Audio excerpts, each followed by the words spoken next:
This is a bow saw. This is the handle of the bow saw, and this is the bow saw cover, which I take off like this. This is the blade and the cutting edge here.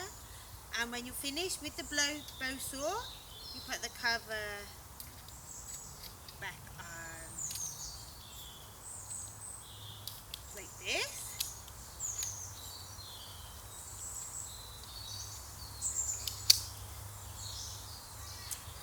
I stand I stand with the bow saw like this and walk with the bow saw like this.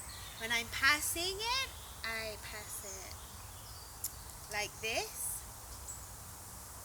When I use the bow saw, I use it at least an arm's length away, apart from with any partner I'm using it with. When I'm finished using the bow saw, I place it on the ground with the handle facing forward and the sharp edge facing back. I use the bow saw to cut anything bigger than the 2 penny piece, the 2.5 centimeter diameter, or the top of a beer bottle cap. And when we're finished using it, we put it away in the designated toolbox or tool bag or tool space.